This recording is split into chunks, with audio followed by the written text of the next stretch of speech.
Peace be upon you. I was recently invited to speak at St. John's College in Cambridge on the question of whether there is a need for God and religion in the 21st century. I want to share with you what I said. My immediate response to this question was that if God exists and has revealed religion, then there is a need for religion, because religion in that case would be the path to him. It would be the only avenue to fulfillment, the only route to contentment. For if God, as commonly understood, exists, then such a being would never have made the universe without a purpose. When you and I avoid doing even minor things without a reason, it is irrational to believe that the designer, creator, and sustainer of all existence would have created this universe without a reason either. The Holy Quran alludes to this in chapter 21, when it says, "We created not the heavens and the earth, and all that is between the two in sport. Had we wished to find a pastime, we would surely have found it in that which is with us, if at all we would have been inclined that way." Rather, the Holy Quran tells us that the entire purpose of the universe was to create humanity, and whatever other humanities are out there, so that we may know God, love him, and worship him. This worship is more than just devotional, but is in reality a powerful two-way connection that causes the worshipper to reflect the qualities of God, like the moon reflects the sun. It tells us that it is in the remembrance of God that hearts find true contentment. If God exists, and if he has revealed religion, and if there is a life after death, then the need for religion is as strong in the 21st century AD as it was in the 21st century BC. Such questions and such answers are timeless and cannot be confined by time and place. Whether these claims are true, however, is a different question. I suspected that the question specified the 21st century because of where humanity is now. Unlike any previous era, we now live in an age that is characterized religiously by the lack of religion, by the widespread adoption of atheism, either implicitly or explicitly. Indeed, while there remain billions of believers in God worldwide, the most developed nations and decision makers of the world have adopted atheism as their modus operandi, with both science and popular culture being explicitly anti-religious. Religion is seen as an outdated belief system based upon myths and legends, a worldview that explained phenomena for the primitive mind, but which surely we have gotten past. While modern society will tolerate and often support the exercise of religious culture, real religious devotion and fervour is looked down upon with some suspicion. The suspicion is either that of a weak mind from an ethnic culture, unable to yet fully grasp the import of modern science, or perhaps a lost soul, seeking some temporary solace after emotional upheaval. Religion is rarely seen as genuinely, potentially true. The reasons for this are at least twofold. First, the rise of science in the modern West has displaced religion as an explanatory worldview. The religion it displaced was, of course, Christianity, and the findings of science were seen to contradict the Bible's descriptions of a 7-day creation week, a universal flood, geocentricity, strict special creationism, and belief in a crucifixion event over which many have doubts. Of course, Christians have different views on these issues, but the historical impact of literalistic interpretations is undeniable. Over the course of centuries, the intelligentsia of the West lost their belief in Christianity, and this accelerated in the mind of non-scientists thereafter. The rise of the state as an organizing force in society displaced many of the functions that churches had had historically in organizing communities. The modern Western mind therefore finds itself most often in a kind of default atheism, perhaps with a nominal Christian background. There are of course exceptions, but this is the generality and the trend. And apart from Christianity, what other options do people have? In terms of numbers and influence, the other major competing religion is Islam. But from Islam they see Muslim majority nations enmeshed either in the most egregious materialism or in the oppression of their own minorities, or mutual warfare, or dictatorships and corruption. They see too often extremism, which even spills out into their own streets. If other religions such as Buddhism are turned to, these are often used not to truly change one's life, but as interesting philosophies from which one can gain valuable life advice, something which does not accord with the intentions of the original founders of these great revolutionary traditions. Thus, the Western mind finds itself facing a bind. Turn to Christianity and face the difficulties with science once more, turn to Islam and confront potential extremist teachings, or simply continue in default atheism. Unsurprisingly, the last option is taken up. Though the thirst and hunger for something more, some guidance, some fulfillment remains palpable. Thus it is that popular figures who represent some trace of religiosity or spirituality become the center of an adoring fan base. We see this with the modern adulation of Jordan Peterson, Russell Brand, Ben Shapiro, etc. A response to and a rejection of the militant atheism of Richard Dawkins and Christopher Hitchens, now seen by the popular culture as a distasteful and regrettable flirtation. I suggest that the reprieve of the Western mind is coming, that one can be spiritual and scientific, be rational and religious. Naturally, I believe that my own faith, that of the Ahmadiyya interpretation of Islam, represents this synthesis. I do not seek to convince you of this in this brief time, but I do want to show you how both modern science cries out for God to explain it, and how modern culture cries out for religion to guide it.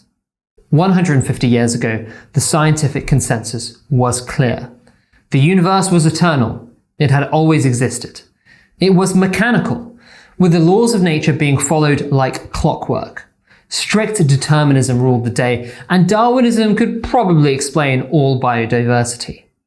In other words, there was no need for God to begin the universe, and he was rather redundant within it. This view was to undergo many revolutions.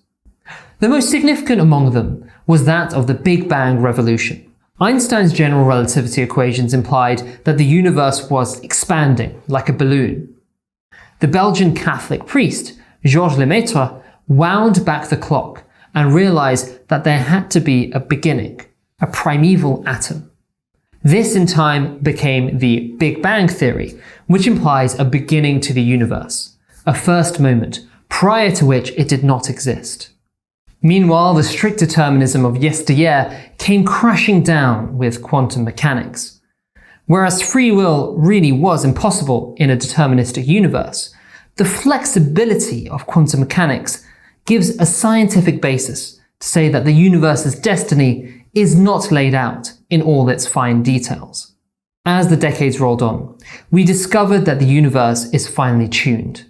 If its initial conditions, if the laws of nature themselves, or the constants by which they operate were even slightly changed, the universe would not function as it does.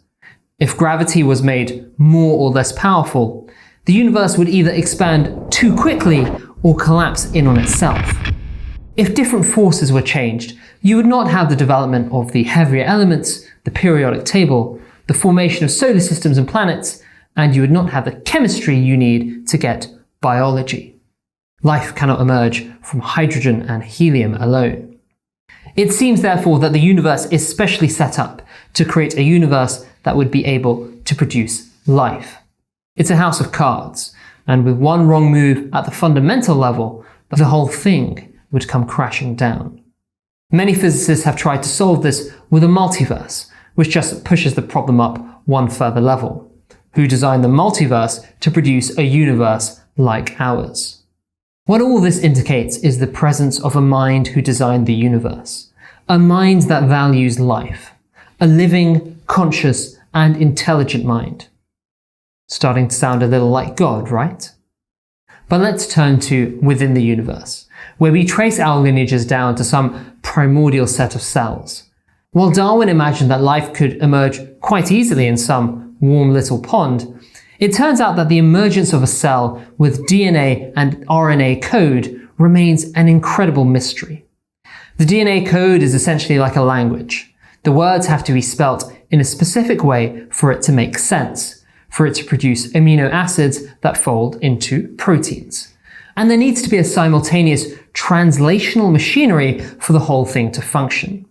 So many factors would have to come about together that the co-discoverer of the DNA code, Francis Crick, thought it had to have come about in outer space rather than on Earth. But again, this just displaces the problem to elsewhere. Meanwhile, we see in the evolutionary history of life massive increases in the information present in the DNA code at sporadic junctions. Natural selection cannot help here, because selective processes select what already exists. If the DNA underlying the massive jumps in evolution need huge amounts of extra information, then Darwinism is not sufficient. But an intelligent author of the universe is. It is upon surveying this evidence that Fred Hoyle, the great Cambridge astrophysicist, was shocked, converting him from his default atheism into a belief in God. He said, "A common sense interpretation of the facts suggests that a super intellect has monkeyed with physics, as well as with chemistry and biology, and that there are no blind forces worth speaking about in nature." The trajectory of modern science showing that a God is needed to explain the universe, I think, is clear. And while some of these interpretations are certainly contested, they are often contested with an inquisitorial fervour that reminds one of the high priests of religion seeking out the heretics. And this is in fact the case, because science is the scripture of modern atheism. And if new chapters are discovered that contradict the edicts of the high priests, then the whole edifice will fall. The cognitive dissonance will be too much to bear. Now, this is the testimony of science. But can religions that are thousands of years old ever tell us something meaningful about science? I suggest that they can. The Holy Quran directly, specifically addresses natural phenomena in ways that are extremely surprising. You remember that the Big Bang was proposed after the expansion of the universe was understood. Well, the Quran says in chapter 51, "And we have built the heaven with our own hands, and indeed we go on expanding it." This is not a mistranslation. It is the plain meaning of the words. It says in chapter 21, "Do not the disbelievers see that the heavens and the earth were a closed up mass, and then we opened them out, and we made every living thing from water." The word used for a closed up mass is ratak, or ratkan, which indicates something seamless, homogeneous, and dark, a rather beautiful description of the singularity. The Quran does not stop there, but tells us that there are many other planets like Earth out there in chapter 65, and that their inhabitants are sentient and receive revelation from God. It tells us that God has spread terrestrial creatures throughout the universe, and that we will one day come in contact with them. It does not stop at cosmological issues either, but discusses issues of geology, biology, and many other fields. It even covers embryology, the development of the human within the womb. The beginning of chapter 23 gives medical details that were completely different to those of Aristotle and Galen, giving a correct description of fertilization, implantation, the development of organs, and the musculoskeletal system. I won't be giving you a detailed analysis of this right now, but I don't ask you to take my word for it. Instead, I ask you to consider the word of Keith L. Moore, one of the most decorated anatomists of the 20th century, who literally wrote the textbook of embryology that I used at medical school. He wrote, "Muhammad could not have known these facts about human development in the 7th century, because most of them were not discovered until the 20th century. Muslims and others are justified in concluding that these facts could only have been revealed to Muhammad by the one who knows all about us, not only about how we developed, but about how we live and function." It is for all the above reasons that I propose that not only does modern science indicate the need for a God, but that these findings support the claims of the Quran. The Quran is not a scripture that is opposed to scientific discovery. In fact, it is ahead of science, predicting the discovery of things that were completely unknown in 7th century Arabia. It even discusses the successive forms that man underwent in a guided evolution, prompting John William Draper, the famous historian, to write in his 1874 book that evolution is a Muhammadan or a Muslim theory. Thus we see that one of the major stumbling blocks of the Western mind, that of science contradicting religion, is not an issue for Islam. Now, if what I have claimed is true, and the Quran really does speak of these phenomena, then this is powerful evidence that God exists. And if God exists, then religion is needed for us to fulfill our purpose. But let us now look at the opposite perspective, the idea that we are doing just fine without revealed religion. In reality, each one of us has a religion. As the founder of the Ahmadiyya Muslim community, His Holiness Mirza Ghulam Ahmad, peace be upon him, pointed out. He said, "What is religion? It is the path one adopts for oneself. In reality, everyone has a religion or creed. An irreligious person who does not believe God exists still has to choose a path to follow, which in essence is their religion. However, one should stop to think whether the path they have chosen in life truly gives them everlasting happiness, peace, and tranquility." He thus pointed out that a religion can be understood as our path in life, that in which we hope for salvation, for absolution, for progress and contentment. While religious people choose the religions they believe to be from God, non-religious people choose their own religions. They may devote themselves to their career, to making money, to looking beautiful, to their family, or to some other cause. But are these non-religious paths working for them? Has the non-religious era as a whole been one of peace and contentment? I think it is plain that it is not. The last century has been the most atheistic on record, and it has also seen the greatest devastation ever known to man through World War I and World War II. World War III is now at our doorstep. The root cause of all such wars is greed and arrogance, seeking to take what is others for themselves, seeking security in total domination rather than employing trust and goodwill. Such an attitude is anathema to true religion. True religion teaches you to believe in God, to recognize Him as our common creator, to see each other as the equal creation of God. We all have rights, yes, but we also have responsibilities to each other. Just as we are naturally sympathetic to our own brothers and sisters, so religion teaches us to love others, wherever they are from. This is a far cry from the atheistic framework, that we all exist in a Darwinian struggle for survival, that might is right, and that winner takes all. Now, there is no doubt that nominally religious people, both now and in history, have usurped the rights of others, but they do so in contradiction to their religious teachings. Atheism, meanwhile, is a vacuum. Morality is voluntary and can be dismissed as needed. This was seen most clearly in the USSR, the most atheistic state in history, which crushed freedoms and humans alike in the name of science and progress. One could not point to any text it violated because there is no text of atheism. Then let us look at economics. We stand again on the precipice of massive financial disaster.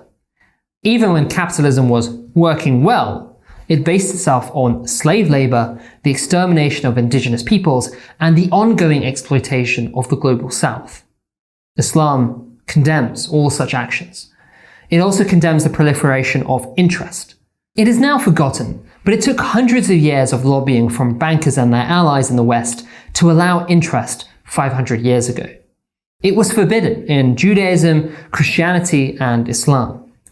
Dante had a special ring of hell for those who charged interest, because it represents the lenders exacting a profit from the needy.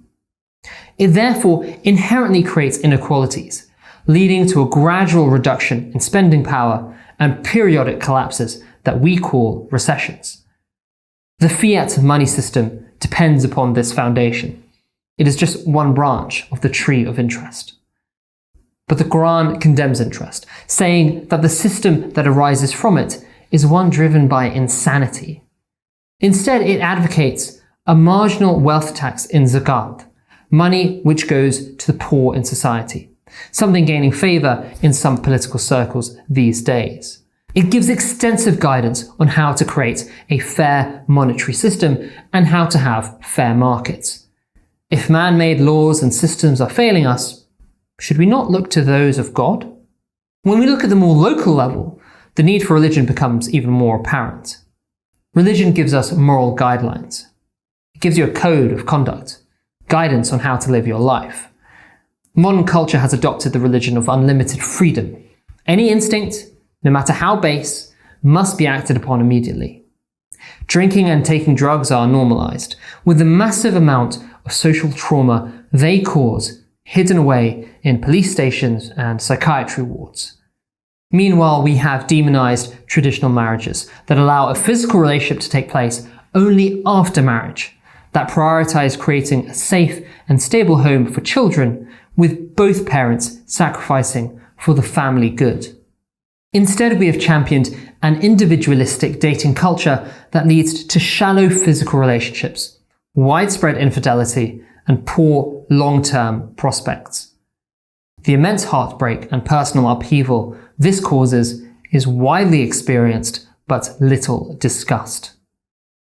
Without guidelines, what are we supposed to do? Freedom from God is slavery to the world, to whatever social trends we happen to be born into. We adopt them unquestioningly, while looking down upon the religious with their rules and regulations. And yet, we stop at every traffic light, knowing that without them, there would be chaos. The traffic lights of religion, meanwhile, are ignored. Why?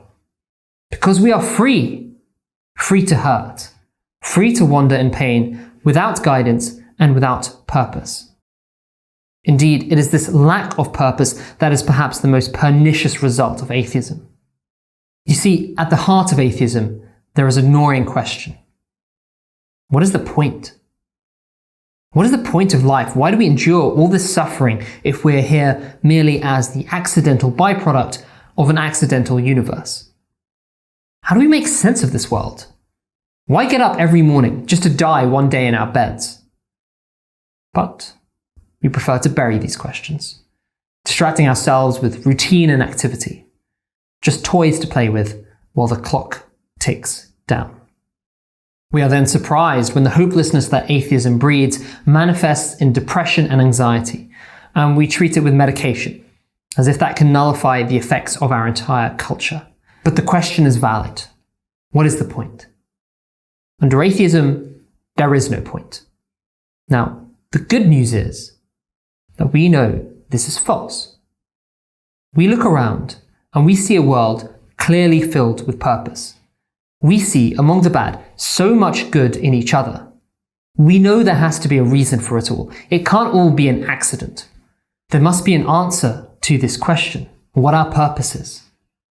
There must be guidance, real guidance, on how to deal with suffering in life, how to live, how to be.